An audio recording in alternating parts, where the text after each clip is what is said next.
Now the whole world had one language and a common speech. As people moved eastwards, they found a plain in Shinar and settled there. They said to each other, "Come, let's make bricks and bake them thoroughly." They used bricks instead of stone and tar for mortar. Then they said, "Come, let us build ourselves a city with a tower that reaches to the heavens, so that we may make a name for ourselves. Otherwise, we will be scattered over the face of the whole earth." But the Lord came down to see the city and the tower that people were building. The Lord said, "If as one people speak in the same language they have begun to do this, then nothing they plan to do will be impossible for them. Come, let us go down and confuse their language, so they will not understand each other." So the Lord scattered them from there over the whole earth, and they stopped building the city. That is why it was called Babel, because there the Lord confused the language of the whole world. From there the Lord scattered them over the face of the whole earth. So this tower they were trying to build it after the flood, but I think it was technology, because if you change tower to rocket ship, it makes sense. And if they were primitive men, I could understand God stopping them from building the tower, because, when you go so far up in the heavens, you'll lose oxygen and you'll hit the Van Allen belt and you'll just die. But he said that if they could achieve this, nothing could stop them. So I really think it was technology. But let me read it and change tower to rocket ship to show you that this could have been technology. But the Lord came down to see the city and the tower the people were building. So let me change it. But the Lord came down to see the city and the tower. Hold on a minute. Let me go back. Okay. So they said to each other, "Come, let's make bricks and bake them thoroughly." They used bricks instead of stone and tar for mortar. Then they said, "Come, let us build ourselves a city with a rocket ship that reaches to the heavens, so that we may make a name for ourselves. Otherwise, we will be scattered over the face of the whole earth." But the Lord came down to see the city and the rocket ship the people were building. The Lord said, "If as one people speak in the same language they have begun to do this, then nothing they plan to do will be impossible for them. Come, let us go down and confuse their language, so they will not understand each other." So it wasn't like they were primitive men trying to build this tower to reach the heavens.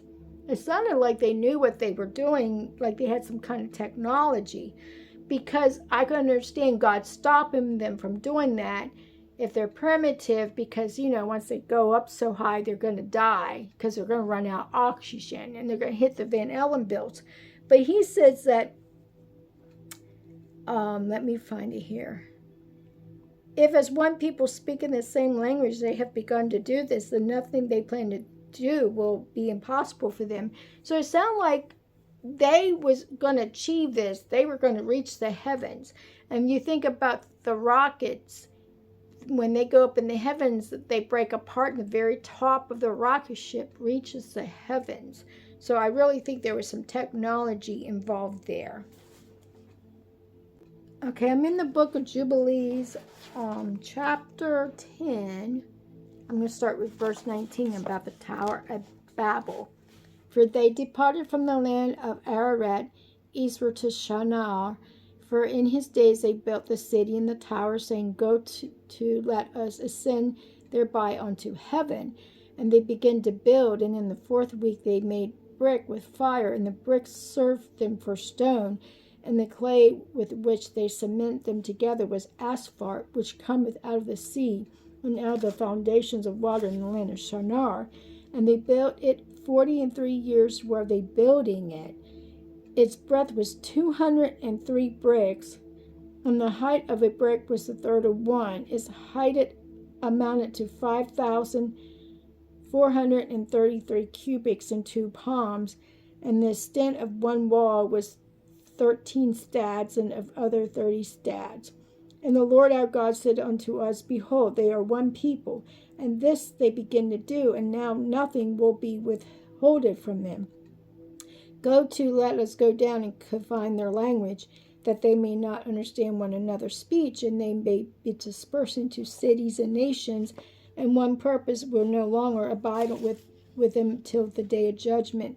And Lord descended and we descended with him to see the city. So it must be the angels talking.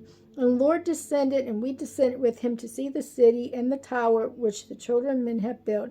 And he confined it their language, and they no longer understood one another's speech. And they ceased then to build the city and the tower. Or they ceased to build the city and the rocket. For this reason, the whole land of Shinar is called Babel, because the Lord did there confound all the languages of the children of men. From thus they were dispersed into their cities, each according to his language and his nation. And the Lord sent a mighty wind against the tower, and overthrew it upon the earth. And behold, it was between Ashur and Babylon in the land of Shinar, and they called its name Overthrow. In the 4th week, in the 1st year, in the beginning thereof, in the 34th Jubilee, were they dispersed from the land of Shinar. And Ham and his sons went into the land which he was to occupy, which he acquired as his portion in the land of the south. And I'll stop there. But anyhow, God stops them from building the tower. And it tells the number of jubilees. It was like 1,700 years after the flood that this happened. And now I'm going to go to the book of Ezekiel, because there's technology in the book of Ezekiel.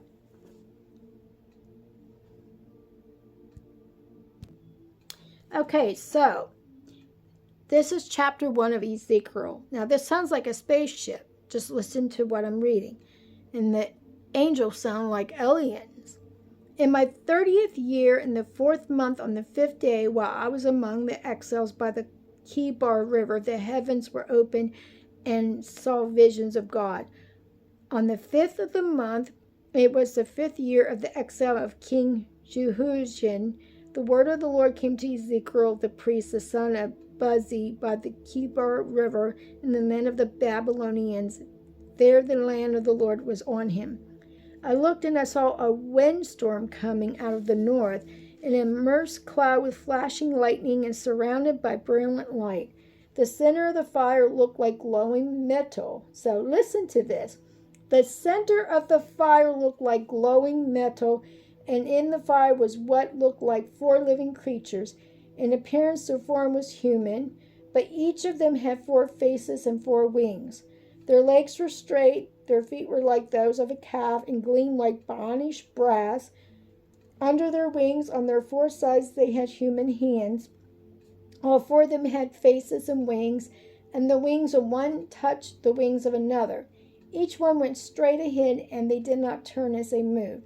Their faces looked like this. Each of the 4 had the face of a human being, and on the right side each had the face of a lion, and on the left the face of an ox. Each also had the face of an eagle. Such were their faces. They each had 2 wings spreading out upward, each wing touching that the creature on either side, and each had 2 other wings covering its body. Each one went straight ahead. Whenever the spirit would go, they would go, without turning as they went. The appearance of the living creatures was like burning coals of fire, or like torches. Fire moved back and forth among the creatures.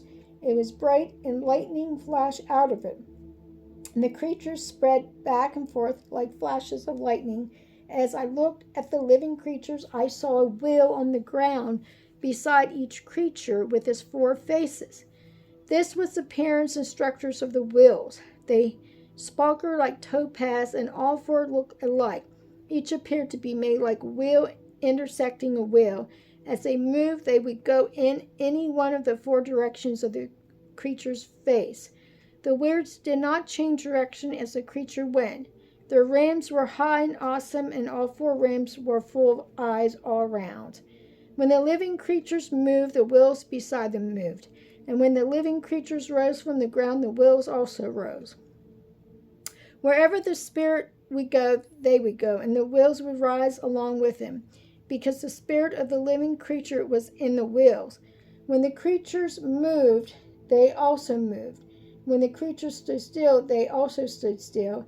And when the creatures rose from the ground, the wheels rose along with him, because the spirit of the living creatures was in the wheels.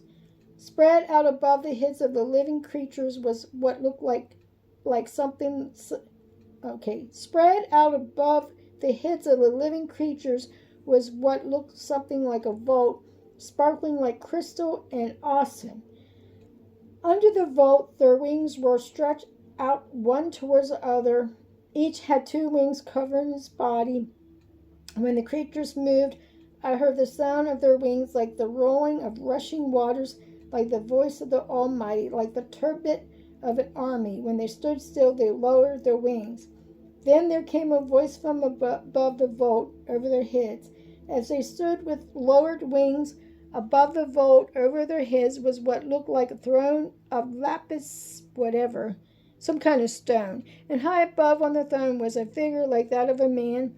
I saw that from what appeared to be his waist up, he looked like glowing metal, as if full of fire, and that from there down he looked like fire, and brilliant lights surrounding him, like the appearance of the rainbow in the clouds on a rainy day. So was the radiance around him. This was the appearance of the likeness of the glory of the Lord. When I saw it, I fell face down and heard the voice of one speaking. And I'll just stop there, but it does sound like something from out of this world. It sounds like something from outer space. And I believe that angels are the children of the heavens, and Enoch even mentioned that in his book, that the angels are the children of the heavens, just like the fish and the whales and the dolphins and all the sea creatures are the children of the sea. And I want to thank everybody for watching my video.